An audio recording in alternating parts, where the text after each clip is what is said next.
and welcome everybody to what we're calling the tax and legislative changes affecting the franchise valuations. I mean, this is a topic that is getting a lot of attention right now. And so before I introduce our tax experts and good friends of mine, I'll say this, you know, it was after, I'm not a very political person, but I'll say it was just after the election was made to Biden, you know, that Saturday, whatever that Saturday was. And on Monday, I got, I think, almost a dozen calls from large franchisees saying, you know, saying, what is this going to mean to the sale of my company? And at that point in time, I kind of realized, you know, this is a topic that affects a lot of us, because especially in a big life-changing event like the sale or financing or the acquisition of a company, I mean, you know, you are at a kind of a milestone event at recognizing, you know, a big tax event, and you're obviously, if you're a franchisee looking to sell your company, you're clearly as interested or more interested in the you know, in the net number than you are the gross number, right? So this is one that hopefully you'll find you know, applicable. Again, these are just going to be opinions, but hopefully they're good opinions, and you can use them or follow up with this anytime afterwards. You know me, I'm the ugly guy over there on the left as you're looking at the screen. I wanted to just quickly introduce Dan Clift and Jim Ball. Dan is a managing partner at William Wetterer and Company. He's just an excellent guy, very, very smart guy. He's a managing partner there. He's a great CPA, gives a lot of good advice as it pertains to high net worth individuals and businesses. And he's got a good perspective on tax that I think will be really valuable for you to listen to. And he's located, as Jim Ball is, in Louisville, Kentucky. Now, Jim Ball, interestingly enough, is Derek Ball's dad. And Derek works for Unbridled Capital, as you know. Jim started off at the IRS, so we didn't like him. Ha ha ha. Now we do. He's been an attorney, got his law degree, and focuses on you know, on estate planning, high net worth individuals, and has a great perspective on tax. The two of these guys together are like peas in a pod. So thanks again, guys, for joining us, and welcome to the webinar. How much do we owe you for that introduction? Right? Hey man, you know, I'm all about spreading the love. You know what I mean? Yeah. Well, you also forgot to mention that Jim, in his former life, was also a CPA too. So. Oh, I knew that actually. Yes, I'm sorry I didn't mention that. What else were you, Jim? Did you used to jump tall buildings with a single bound? Well, I really can't talk about that in public, so I'll leave that for another day. How cool is it, as a side story, that, you know, I mean, I can share this, I guess. You know, Dan is my CPA. And as I was meeting Dan, he said, hey, Jim Ball is a friend of mine, and he's got this kid named Derek who you know, may, you know, you should talk to about coming to work at Unbridled Capital. And that was about 4 years ago. And Derek's turned out to be, you know, one of our key folks in the company to help it grow. So I don't know, man, it's a crazy little world we live in. It is a crazy world. It really is. Crazy world. Okay, so here we are, summary of discussion. I mean, I'm going to go through the first slide, spend a few minutes on it, and then after that, I think I'm going to turn it over mostly to these gentlemen so you can hear their expertise. They're going to talk about the shifting political landscape, some of the looming tax changes, and what it might mean to you. I want them to talk a little bit about the PPP loan forgiveness and taxation program. And there's been some stuff come out today, guys, that I've been reading about a second round of PPP for people who have less than 300 employees, and you know, we experienced 1/4 of 30% sales drop, a revenue drop over last year, could apply for a second round of it. That's something we may chat about, because I personally pops into my mind. Want to talk about estate planning. I mean, there's been a lot, I've been getting a lot of calls, I know you guys have been too, about the estate planning exemption maybe changing and what that does for franchisees and for business owners. And then I think we'll spend some time talking about flexibility and what to do as you think about what's going to happen or what could happen to our tax and legislative situation. And then we'll answer some questions along the way. Does that sound okay with you guys? That works. Awesome. Okay. Well, I am going to refer a little bit to my notes again. I was just jotting down today, like, where have we been in 2020? So humor me for a few minutes. January to March of 2011, before, you know, which I can kind of consider the day that everything fell apart with the pandemic. You know, we were in an environment where sales and profits for most brands were largely flattening. You know, margins were a little bit under pressure. You can remember that there was a big push by franchisors for development. And so over the storyline starting the year in 2020 was largely one of these of, there's too many restaurants. Sales have flattened and headed downwards nationally across all of restaurants. And traffic was under siege because of overdevelopment and kind of a little bit of moderating consumer spending. So you started seeing like 7 or 8, 5 or 6 of the national lenders in the franchise space kind of pull back. A couple of them stopped lending actively, shut down their franchise lending arms, and some others were quietly kind of ratcheting back their lending, kind of platforms. M&A prices were still strong. There was a pretty good equilibrium between buying and selling companies. And so prices on an EBITDA basis and cap rates were largely, kind of flat. I would express it as slightly beyond the crest of the wave. And margins for franchisees were a little bit under pressure, right? They're a little bit under pressure. So, we jumped into March 11th. Unbridled had just received a Dealmaker of the Year award down in Dallas for the Franchise Times for selling a 100-unit Pizza Hut business. And then as we were down there, wham, it all changed. And I know each of you who's listening here can think about the fear and the confusion and everything related to it. If you own a business and you stare at the ceiling at 3 o'clock in the morning, like I did, think about I think about it like I know where I was in middle school when the spaceship blew up, right? Obviously I was at Vanderbilt MBA school preparing for a final exam, or when the Twin Towers came down. I mean, I'll never forget where I was when and I'm sure you won't either, when the COVID pandemic really hit, and we were all shocked. We were all shocked. We come into May, the PPP program was pretty widespread. I'm not a big believer in government programs, but I'll tell you, I think it really did a lot of good in getting capital in the hands of these businesses and had it filter through to employees and the average public. And you started to see, quietly speaking, some franchisees and certain brands really start doing well. I know we eventually ended up selling it. It was like a 70-unit Sonic business, Buddy McLean's business in the Southeast, mostly in Florida and then up in Alabama too. And we started learning that the Sonic brand was one, and so was Wingstop, and so, anything that had delivery and drive-through, sales were all of a sudden up 20 and 30 and 40 and 50% year over year every day. And we started seeing that the resiliency of people wanting to eat out, but they weren't doing it in casual dining and largely not fast casual either. They were doing it in QSR, and so.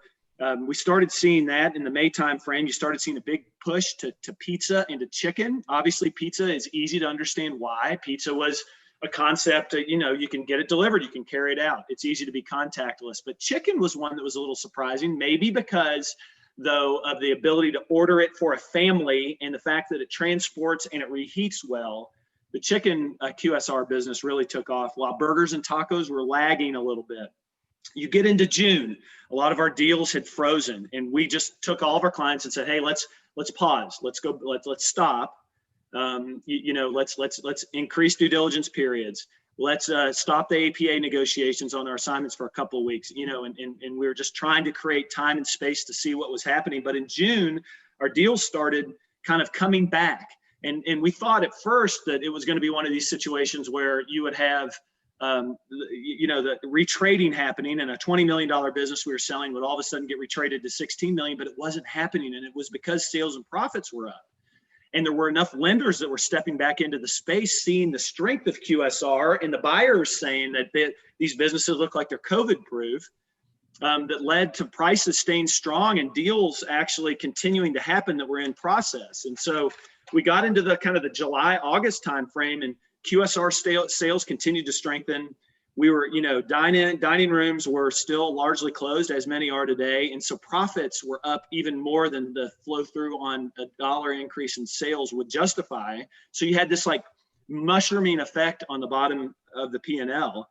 On the casual dining side, you started seeing bankruptcies. We started seeing clients generally ask the question, is it maybe time to sell? I was a little afraid coming out of this pandemic, but my business is up. I'm willing to take what I was willing to take before, maybe a little less. It's now the time to do this. And, and if there's anything you hear about the M&A market from me today, it's going to be the impact of supply and demand is probably more powerful than just EBITDA or any other little driver, right? So at the time in July, August, and September, there weren't any deals on the market, right? So we had we put 5 or 6 deals on the market. And when we did that, we had way more interest than I thought. And it was because there was plenty of demand. Maybe demand, there's, if there had been 10 buyers on the average deal, maybe that there's now 8, a couple of them went away, right? Some family offices and private equity firms were investing in airline industries and other places that were in trouble. And so they had to cover their losses and they didn't want to expand. But a lot of those folks wanted to come back into the restaurant business because of its stability on the QSR side. And you didn't have any businesses for sale. So we put these businesses on the market, and lo and behold, it had a lot of interest and prices were up. A lot of it, the multiples stayed about the same, but the actual EBITDA of these businesses really was increasing. And the marketplace was recognizing that the strength of the industry was leading to higher prices. And so it really smart move by some of these guys to jump out and get in front of it when the supply was low and the demand was still there. We now trail into November and December. Things are a little bit quiet. And this is where we find ourselves today. And I know I've been rambling, but I thought it would be a good time to give you the past year, right? As we go, woo, and we count our blessings for still being here, even amidst all the fear we felt in March. But we find ourselves here now in November and December. We're looking at a political change, right? We're going to have a new president. We're looking at still some continued craziness in Congress, and we don't know what the Senate will do. And we're going to opine today on what potential ranges of legislation and tax changes could be in play, and how that might kind of not only impact the sale or financing of a company, but also, like I said earlier, impact the supply-demand curve of M&A in early 2021. That's all I've got, guys. Let me say that, but before I move on, the punchline is going to be this from me, and then I'll let these gentlemen speak. If your horizon to sell your company is within the next 5 years or less, say the next 2 or 3 or 4 years, I'm here to tell you that you do not do yourself any favor to wait any longer. And if your goal is to continue to build a perfect P&L until May of 2021 on a TTM or trailing 12-month basis, I'm here to tell you that when your deal goes into due diligence, unless you can lap last year's sales, you're going to be retraded. You're going to be retraded if you have significant sales declines during due diligence. It's going to be like catching a falling knife. So don't hold out for the best, for the very last dollar of EBITDA in your P&L. And in my mind, there's so much murkiness with tax increases and minimum wage increases on the horizon that you would be unwise, I think, to not heavily consider selling soon or now if you have a horizon that's small. If you have a longer horizon, then it doesn't matter. You'll see another upside and downside and a couple of valleys and peaks between now and then. And you should be consistent. You should be thinking today instead on legacy and estate planning, which we'll touch and talk about. Okay, here we go. Shifting political landscape. Gentlemen, I want you guys to just kind of weigh in, and now I'm going to talk a lot less. Go for it. Tell me what you think as you guys look at the tax and legislative changes. Go on, Jim. You go first, brother. Obviously, we don't know what's going to happen with the Senate. So all of the stuff that we'll be talking about today that we think could happen, certainly that Mr. Biden would like to have happen, you got to take it all with a shaker of salt, because there's no way he's going to get everything that he wants. But we're going to lay out what it is that he's talked about over the last several years and more recently in terms of what he would like to see in terms of changes in the tax law. Whether he's going to get those things or not, because some of them are pretty darn drastic, and even some Democrats like Senator Manchin of West Virginia have indicated that they're not going to go along with some of the more drastic stuff. So he's going to have to, regardless of what happens with the Senate, he's going to have to pull in a couple of senators from the other side at least. But I think we have to assume that there's going to be some of these changes. Right now, we don't know what's going to happen in Georgia. A lot of this depends on what happens in Georgia. It looks like even though there's still some little battles going on, it looks pretty much written on the wall that Mr. Biden's going to be the president on January 20th. So we know what his intentions are. We just don't know what he's going to be able to get through. And I would echo that too, Jim. I mean, I think the main thing that you have to be concerned about is being a little bit of flexible as you're going through this. You've got to know what the potential is. Taxes are probably at the lowest you're going to see in the next few years, right? So, they can't go any lower. I don't think that's going to happen. I think you go back and you think about what happened when Trump was elected, and he was going to make all these drastic changes. And it took him a couple years to actually get that through. You've got the same thing that's going to happen for Biden. you've got, a lot of Democrats are going to be up on the midterm elections. What's going to happen to, the Congress at that time. So folks are going to be a little bit more conservative than all out. So that's important. But as we're going through this, think about what makes sense. Don't let the tax tail wag the dog. Rick, your comment about getting calls after they called the election for Biden. Yeah. I got the same call. I got a dozen of them, and hey, we need to close the transaction. I got $100 million transaction and a couple others going on, and they're like, we're done. We're going to close it right now. And, so that puts you, in a very quick maneuver, right? And sometimes it's hard to recover from that from a tax standpoint. But, when you look at it, don't let the tax tail wag the dog, but be very tax mindful as you're going through these things. If you have a little bit of, advice there that you can, spend your money wisely, it makes a lot of sense, and you get a little bit of, return on that. That's it. That's what I wanted you to show, Rick. Yeah, I thought this was a pretty interesting thing. I mean, the election betting odds it's kind of a funny thing. That's way better than listening to the stupid news channels because they're so wrong. It's it's like, I mean, I don't know, but what do you think? Yeah, I'm still impressed that Donald's got a 9.3% chance, right? Yeah. I mean, I don't know where that chance comes from, but the real important thing is what happens in the Senate, right? So if the Republicans can hold and pick up one seat, they sit at 51. Okay, so right now we're going into this 46 Democrats, 2 ultra Democrats, Bernie Sanders and Augustus King on the left, right? Just call them ultra Democrats. So you got 48 to 50. We got 2 seats up, right? So if the Republicans, and it looks like on the betting odds it's 71%. Interesting. Last time we were looking at these things, they were changing as we were just talking, weren't they? So they'll move again, right? But kind of watching that, how many friends do you have that moved to Georgia to get in an election, right? So that throws that out as an important issue. But the concern was that Biden's going to automatically raise capital gains tax to 40%. Okay, is that a reality? It may be, right? And we're looking at that, and he wants to means test that. It's when you have over $1 million, right? So any transaction that we're talking about is going to be over $1 million, and it's going to be at that potentially at that higher rate. Okay, but how quickly is that going to come, right? So if you're looking at, and I think you're wise, if it's a 5-year time horizon, he probably gets tax reform done in 4 years. But I don't know that it's going to be tomorrow, but it's probably not going to be 5 years from now, right? So you've got to weigh that in your decision. And again, it's a tax tail wagging the dog, but if the tax tail goes double, that's a pretty big tail, right? Yeah, that's not a tail. That's like I don't know, man. What is that? Extra like appendage, right? Yeah, I mean that's like the torso or something. I don't know. Right. Yeah. Kind of like a kangaroo tail, maybe. Kangaroo tail. Yeah, no, it's really, really well said. Really well said. Anything?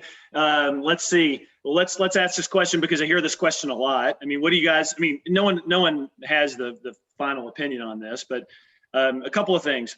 What do you think the likelihood of tax increases is retroactively? Number one, and number two, we've had a couple of franchisees who are very well connected politically that say some of the Blue Dog Democrats are going to vote against tax increases.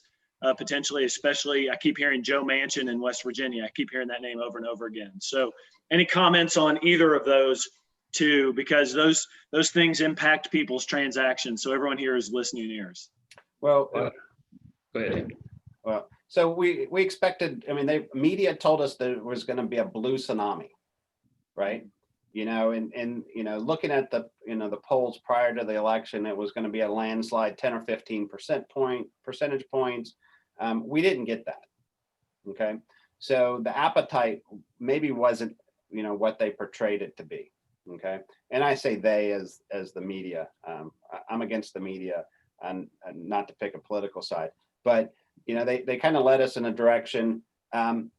Will it change? Will it be drastic? I don't know. But we were talking about conspiracy theories at that time, right? We've talked about that. Were they going to read something into the law during this lame duck and then come back and make the taxes retroactive?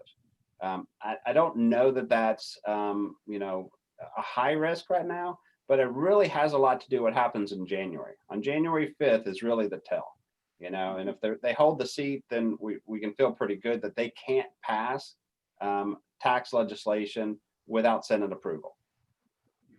So that's a big holdout. Jim, I know you've got some more comments about, the specific senators and the West Virginia and whatnot. So your shot there. Well, actually, I wanted to touch a little bit more specifically on tax changes being retroactive. In the past, and y'all probably seen this and wondered about it, you'd see some law that's effective July 23rd, 1984, and you're like, how in the world they come up with that date? Somebody must have known somebody. And they had a transaction that occurred on the 22nd, so they wanted it exempt from that tax. But in reality, generally, and it's just a fairness issue, really. It's unfair to make a tax change that's unfavorable to the taxpayer without them having notice, because let's say you're selling a franchise or any other business deal, and you're doing it based on what you know the law to be. And then they changed the law back to the date before you made the deal. If you had notice of that, you might have done the deal differently or not done it at all. So it's always been the standard to not make a disadvantageous tax law retroactive to a date prior to some date when the public is deemed to have notice, for example, when it's first read in committee.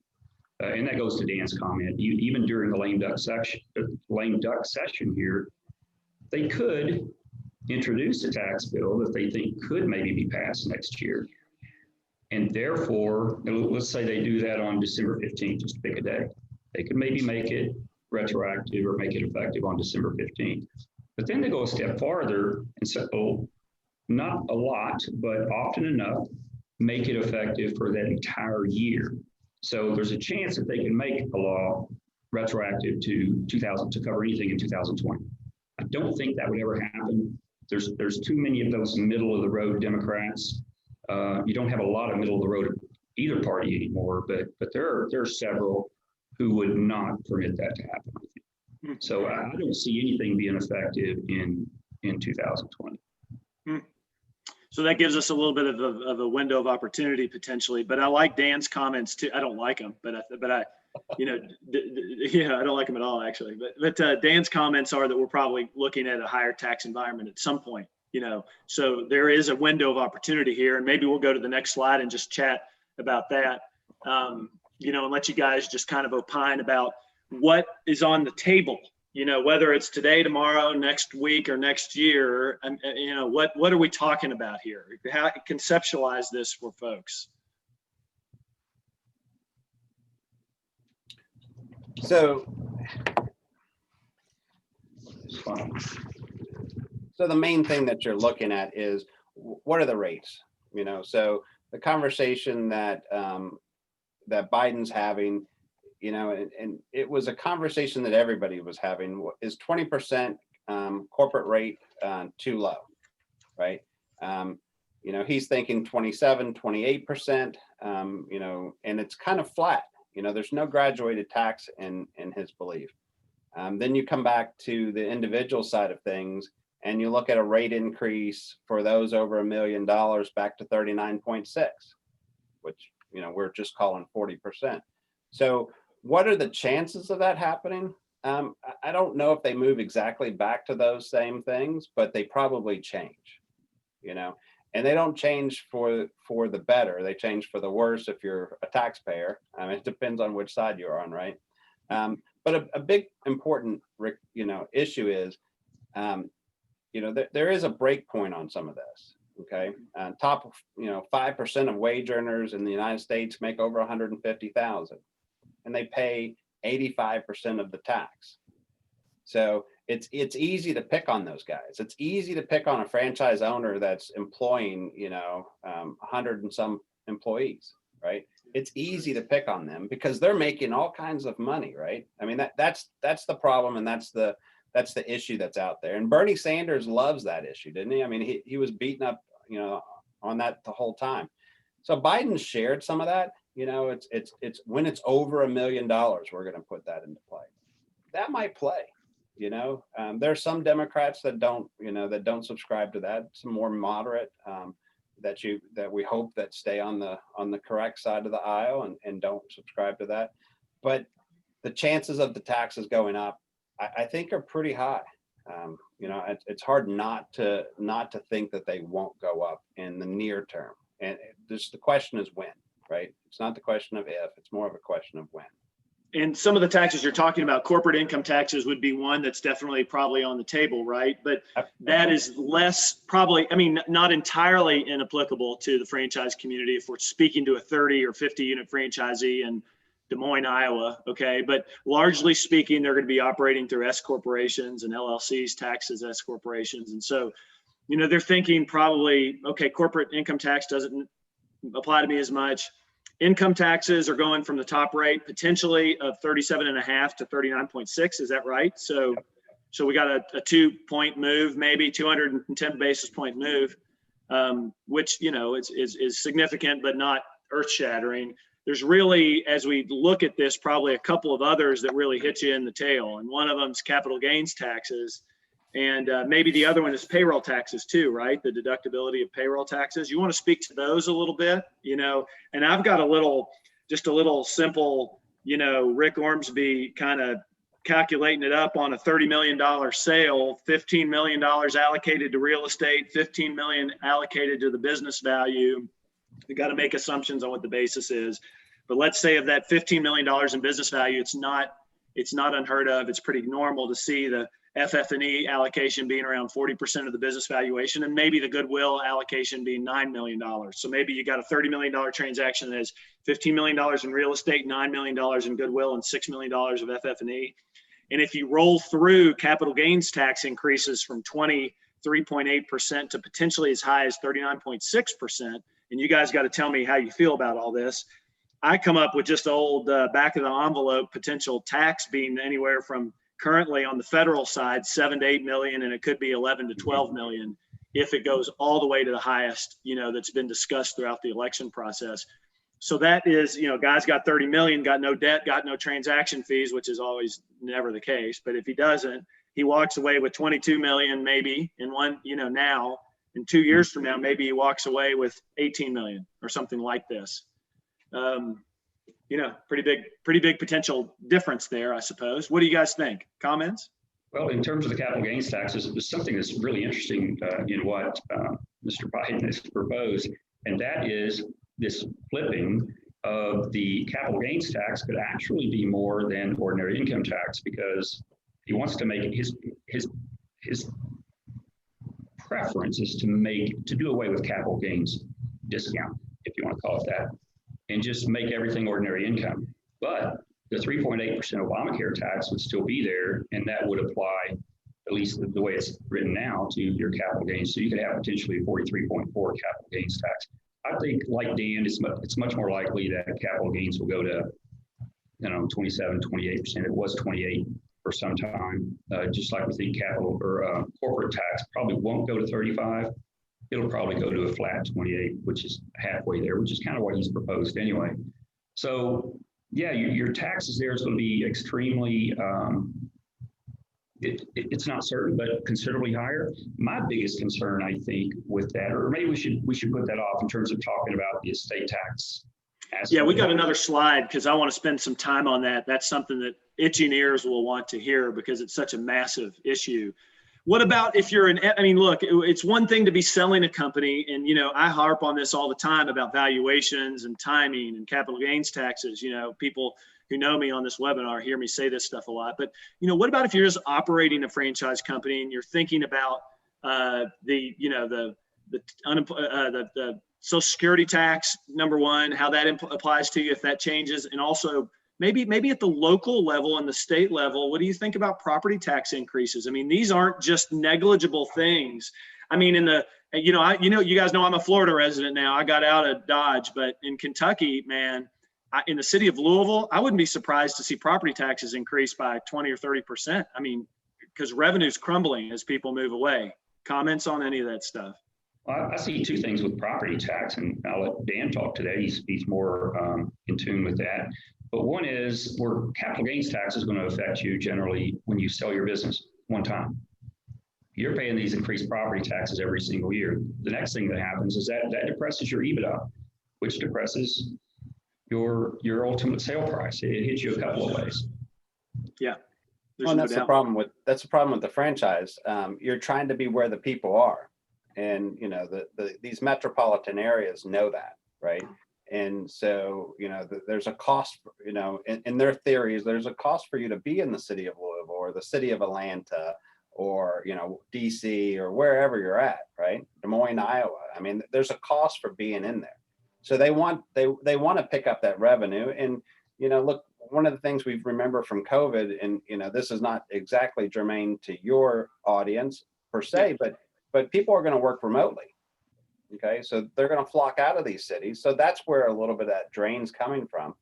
And we experienced the problems in downtown Louisville. Nobody's going down there. It's a ghost town, right? So they've got to replace that revenue. And where are people moving?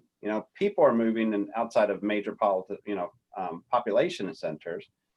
So they've got to build that revenue back up. But the problem is franchise restaurants, the quick casual, I want to be there. I want to be where the people are, right? And that's where the revenue is going to be. So yeah, they're going to have to replace that revenue. Property tax is an automatic. It's an easy one, right? Mm-hmm. So, I mean, expect those things to go up. And it is going to impact the EBITDA, right? You also have the increase in minimum wage and those considerations that are, out there, places that are moving in that direction. Social Security tax, look, we can fix, we have a problem with Social Security, right, Rick?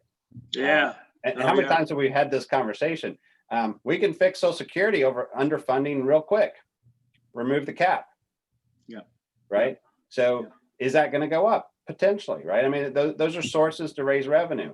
And what does that mean? What does that mean to the casual listener here? We can remove the cap. I mean, put that into an example. Let's say a franchisee makes $1 million. Easy math. So now we're always dealing with reasonable comp, right? In an S corporation, you can't just take 100% of your profits out as S corp distributions, right? So you do have to have some compensation. Somebody typically has some compensation. So normally we try to stay below or at that Social Security cap, okay? Unless we have a retirement plan or something in place that we're trying to maximize a different benefit. So the Social Security cap stops at the 136,000 range, right? If you remove the cap and you have a W-2 of 300,000, okay, which is probably reasonable if you're making $1 million, right? So your exec's making 250, 300,000. Well, you pick up that 6.2% on him up, and the company's going to match that. So you've got this, stealth tax that's going to be 12.4%.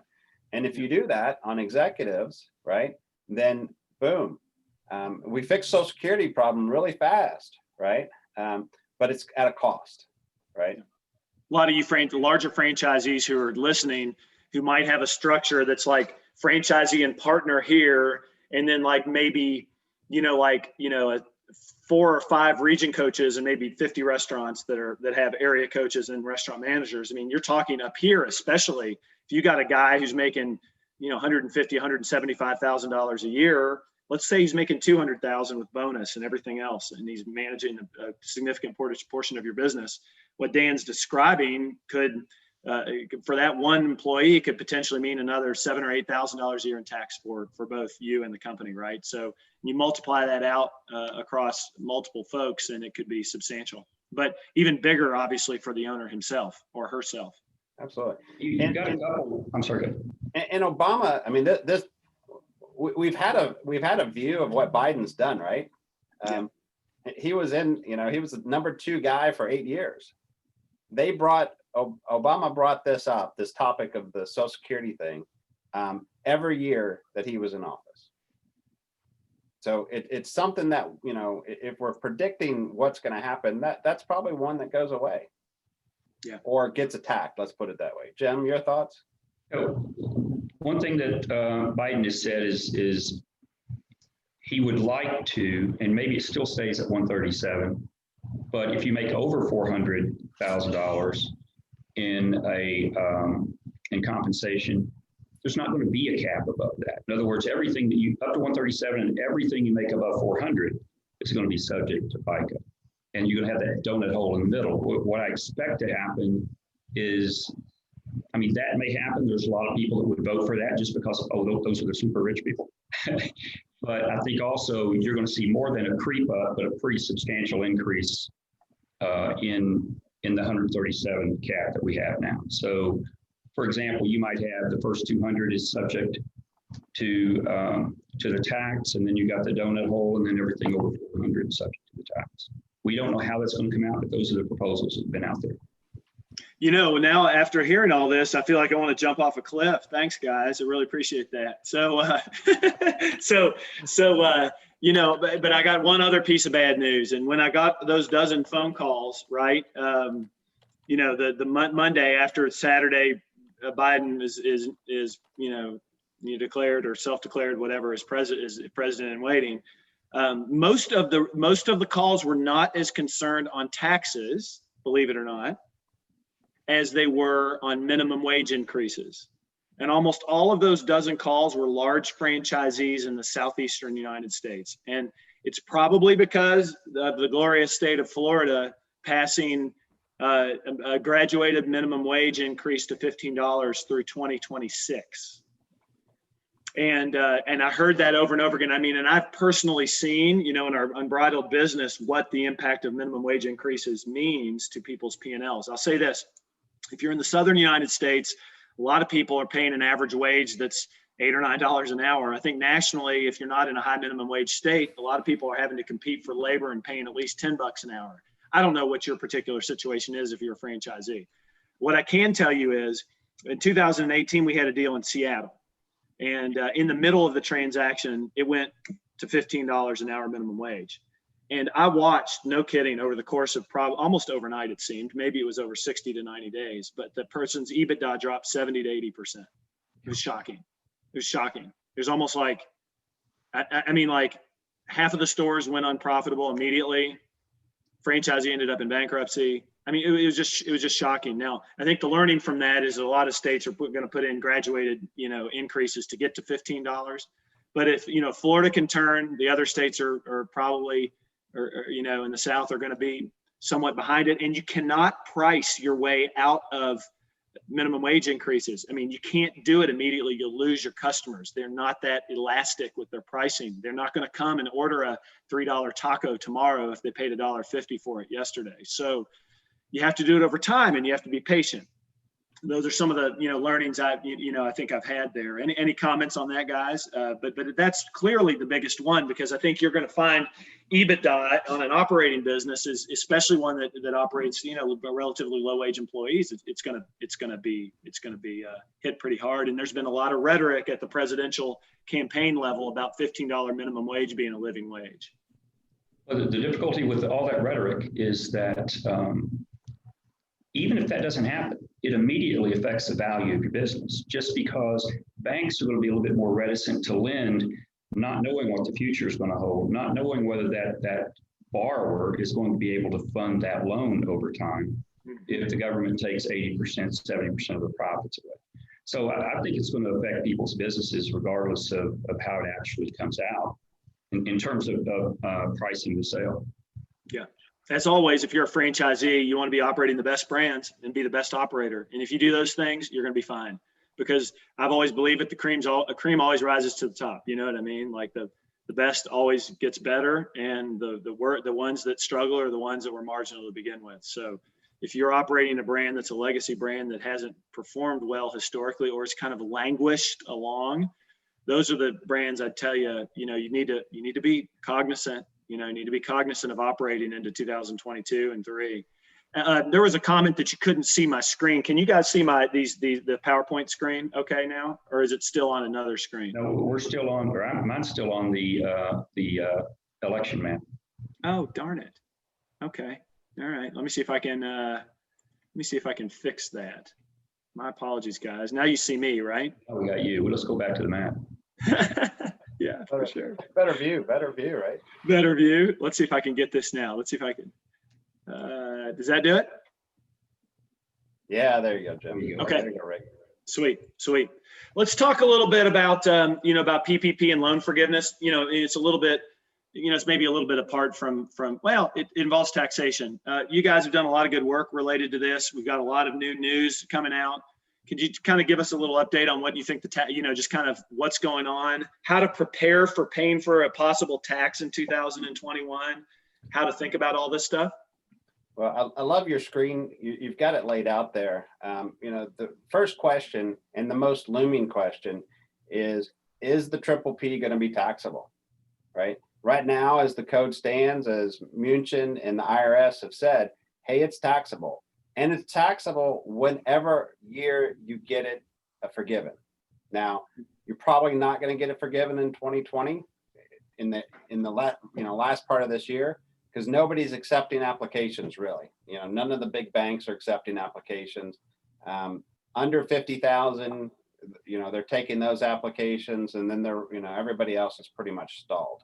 Okay. So you're going to get your forgiven notice. That's going to happen in 2021, but that's going to revert back to your 2020 tax return. Okay. And remember, the conversation is, the loan itself is not taxable. The forgiveness of the loan itself is not taxable income. Okay, that's what they've said. But where they come back and make it taxable is those expenses that gave rise to the forgiveness. Those expenses are not deductible. Yeah. Right. So I love how we start getting in all these conversations, accountants and CPAs and lawyers, right? And we really, the loan's not taxable, but the expenses that gave rise to it are not deductible. I mean, that's confusing. That means, why don't you just make it easier? If I borrowed $100, I got to pay 35 of it back. You know what I mean? That's exactly make it understandable. We double talk all the time. I mean, it's taxable income. Yeah. So what do you do with that right now? Okay. You have to prepare your tax projections under two scenarios, I think. The current scenario is it's taxable. You have to recognize that fact. Okay. There's the potential, and we're hoping the lame duck fixes this. And everything that I've seen on the proposed laws they do fix this. Okay. They just can't come together right now because they're playing partisan politics right now. Okay. If we can get that, that would be the best Christmas present for a lot of clients, right? Because I got this relief loan, and now I'm going to have to pay tax on it. And if it's, $2 to $5 million, that's a big number that I'm paying 35, 37% on. Yeah. That really didn't help me. I appreciated it, but it really didn't help me in the long term.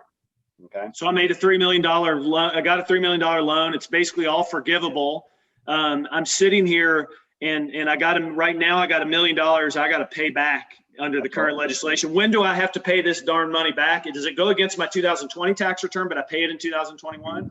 Well, so that's an interesting point. So we always want to be, subject to safe harbor, right? So we want to pay our tax based on the prior year or 90% of the current year. Okay. So we're looking at, clients right now under those scenarios, and we got to run both scenarios. And then we have to flip a coin. If we've got you to prior year safe harbor, right, then you're good. But who wanted to pay prior year safe harbor in March? When I was calling you and saying, hey, you got a first quarter estimate and it's a large one, and you're going, I don't know if my doors are going to stay open. What are you talking about? I got to write a check, right? Yeah. And that was the beauty of Triple P. It came out and said, hey, this is going to be non-taxable money for you, right? And everybody said, hooray, that makes a lot of sense, right? And that, I think, really helped the recovery, right? Because we come in there, we flood the market with dollars, and the stock market takes off. Yeah. People get calm, it settled things. And then, they come along and tell us, well, we were just kidding about the taxable part, right? So you got a first quarter that you're underwater. Then what happened for your second and third quarter? I mean, we were all waiting for the surge again, right? So nobody's wanting to release extra capital, and let alone we don't want to give it to the government, right? So a lot of people are coming into the end of the year and they're not on the prior year safe harbor, right? And like you said on the quick serve, they picked back up, right? They're making a little bit more. and you're not, I'm definitely not telling my staff people, hey, we're doing really well, because I'm beating the drum, man. This is hard economy. It's a hard economy, right? But you're dropping dollars to the bottom line, but you don't know. I mean, yes, we have a vaccine, who knows? But the question, to your point though, Rick, is, January 15th, you want to make your fourth quarter estimate and get yourself caught up, okay, as much as you possibly can. And then the question is that airball taxable? Look, all taxes are paid and due. If you're a corporation, it's March 15th. If you're an individual, it's April 15th. So you're going to have a payment event that's going to happen there. Jim and I debate whether or not we can get a reasonable cause waiver on the estimated tax penalty. Maybe you can, maybe you can't. The law says you should be paying it, right? But we are in a pandemic, right? I don't know. Interesting point.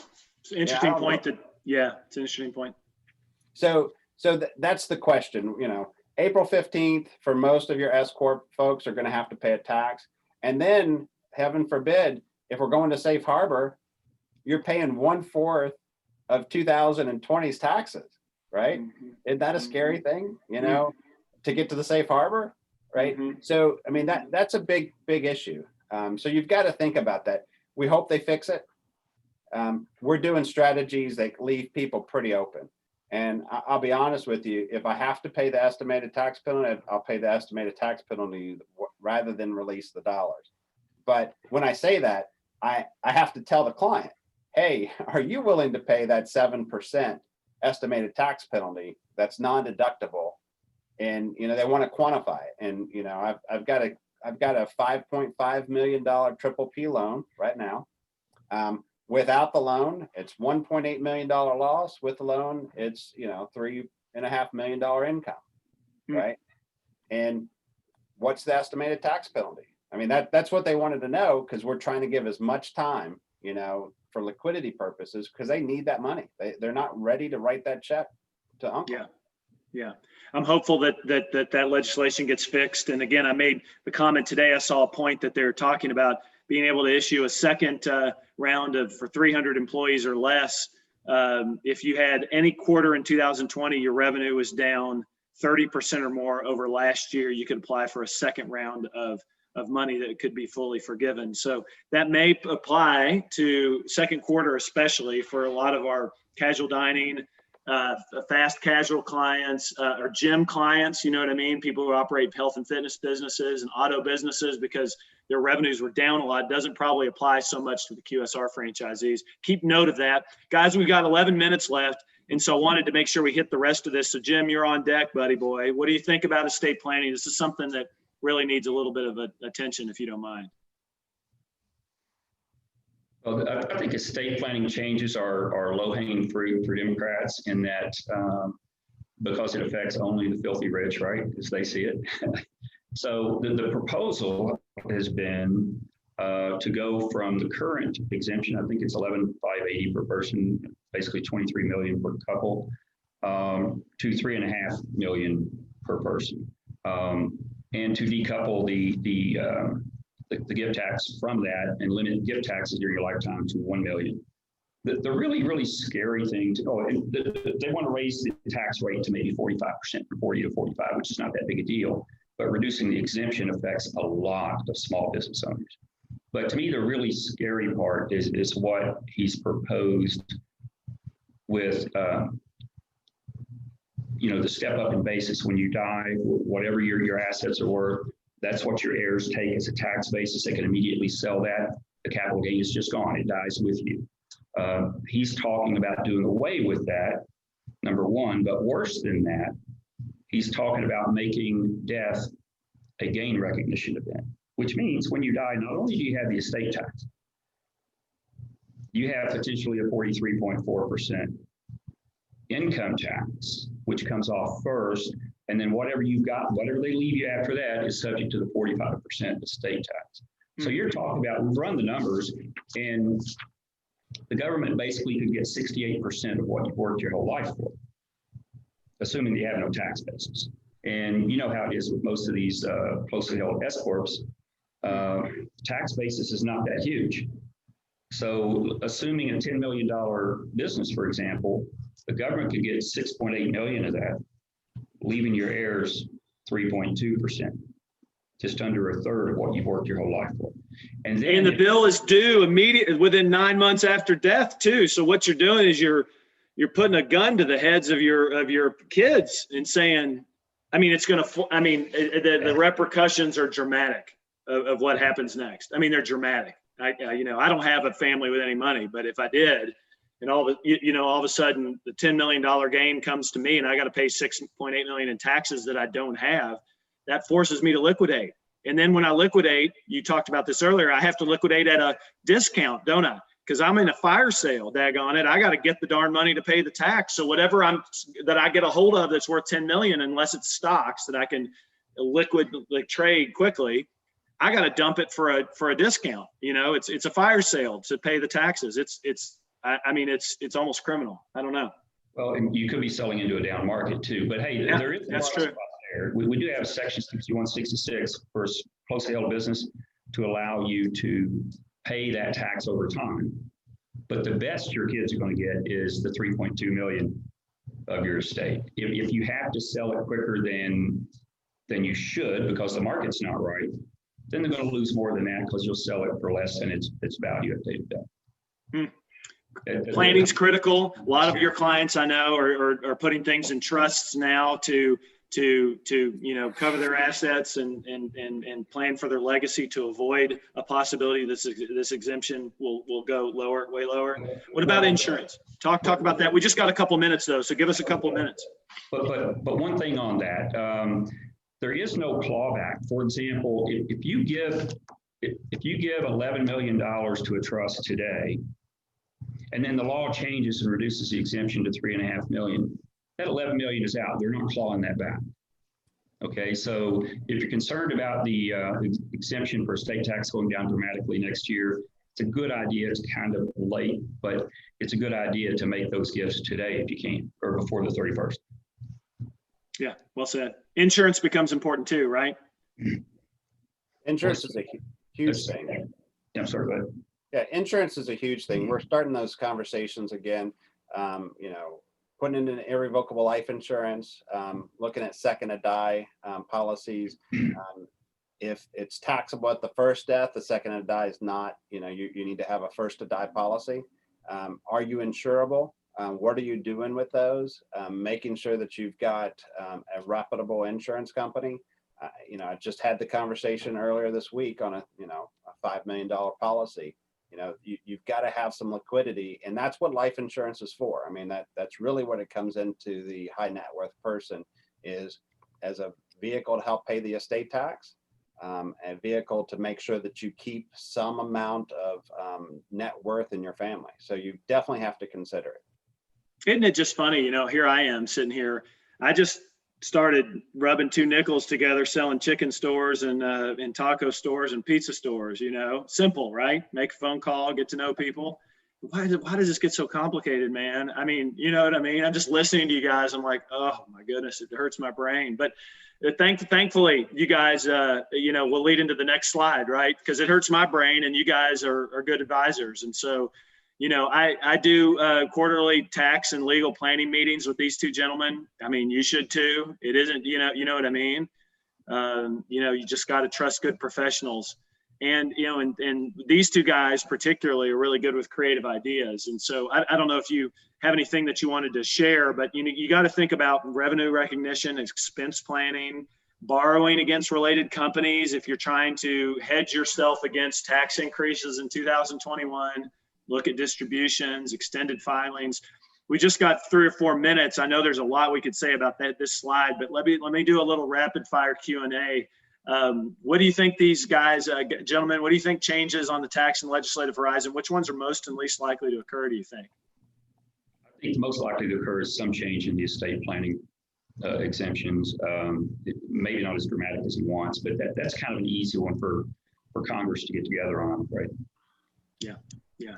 Yeah. And Rick, we do have a question: S Corp versus C Corp.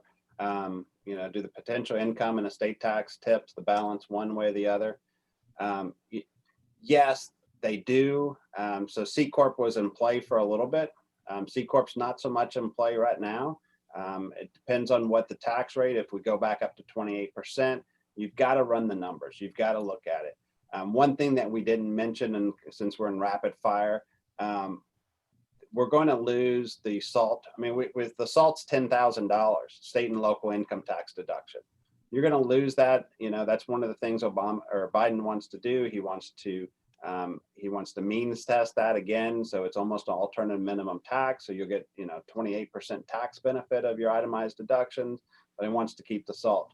So that's yes, a big deal, Dan. Sorry to interrupt you. That's a big deal. So as simple as an old redneck could take it is this: if you're a charitable person and you're going to give away, $100,000, I don't know, stupid number, right? $100,000 to your church, and you're expecting at your tax bracket to get a 40% kind of deduction. Yep. What Biden is proposing is that deduction only becomes 28% now. That's right. That's right. That sucks. Well, that sucks for charities. That sucks for charities. Well, it really does. So if we go back to your last your slide, and you don't have to go back, but in your last slide, it's you do need to have a conversation with good trusted professionals. You need to be crunching the numbers. You need to be looking at this prospectively of what's going on. And what's your end game? My end game for my clients is to keep as much money as we can, right? To find the strategies that make sense. And if you have to put in an S corporation or a C corporation, or you do a conversion, you do those things when it makes sense, but you've got to run the numbers, and you have to have those dialogues back and forth. Yeah, it's great. Well said. We got time for one more of these. What do you, let's see, anything, I'll take a couple of questions here. I had one question come in, but I'll address the third one here is how will these tax changes affect valuations? I mean, who knows? We're coming into a tough winter before we have the vaccine rolled out. It's possible that we see consumer spending kind of dip. I don't know. Maybe we get this big government stimulus and consumer spending comes back. I think when the vaccine comes out next summer, my opinion is you're going to see people out there spending money and probably spending it pretty forcefully. So you could see in your business, your EBITDA going up potentially, but I think also the valuation, the multiples, the EBITDA multiples and cap rates are going to get impaired as you have, number one, more supply on the market, which is going to happen in the first and second quarter of 2021. Because like I said, you're not real bright if you're thinking of selling in the next 3 years and you don't consider it now or soon. I'll say it again, you're not real bright if you're doing that. So that's going to cause a lot of clients and a lot of franchisees to consider selling. Supply is going to increase, demand stays the same, price, what happens? It goes down. The other thing is, I think that the tax regulations and the minimum wage impact is going to start creeping its way into the EBITDA multiple. So in other words, someone might say, gee, I won't pay 6 times EBITDA or 6.5 or 7 times EBITDA for this business in Florida anymore, knowing that in 6 years, I've got to pay $15 minimum wage. I might now reduce my EBITDA multiple to 5.5 or 6. You see, so these little things start filtering their way through the marketplace. And I think what you might see is you might potentially see EBITDA lifting, but EBITDA multiples and cap rates getting worse. And the net effect could be that valuations probably, stay close to where they are now. That might be just a guess. But then you've got higher taxes that you have to think about. So the net is that I think we're running into an environment here where if you're looking to maximize the net proceeds in the sale of your company, I think the valuation, the discussion here leads you to a negative place beyond the middle of next year is just kind of my commentary. That's all I have. Gentlemen, do you want to share another 30 seconds or anything else you'd like to say before we end? And if not, of course, I'll let you guys have the last word, but I want to thank everyone for their time today. Here's the Dan and Jim's contact information. I'm sure any of the three of us would be honored to answer any of your questions at any time, any of them really. And we're delighted that you're on the call. Check out the webinar, watch for the email to come with a review of this, replay of this webinar and also the podcast. Guys, do you have any final words that you want to share with folks listening here as they hang up here? Jim? I think we covered. Well, thanks everybody for your time. Hopefully you have good advisors. You need to use them. Put the topics on the table. This is the time to be proactive. The next couple of years, you want to be ahead, not playing from behind. That's great. We're well said. And as if you want to stay on for a minute here, it looks like we did have one. Do we have one? We have one coming in here. Okay, it was just a thank you. Yeah. Okay, guys. Many best wishes. Hey, guys, everybody, Jim, Dan, and everyone listening, Merry Christmas, man. Absolutely. You know what I mean? Let's persevere. It hurts, doesn't it? And you know what? There's a lot of psychological pain and people are fatigued. We're sitting in our darn houses. Kids are not in school.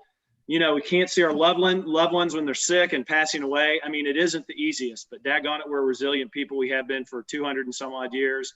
We're going to get through it. Keep a positive attitude, man. And Merry Christmas to both of you. Absolutely. Merry Christmas, All right. everybody. See y'all later. All right.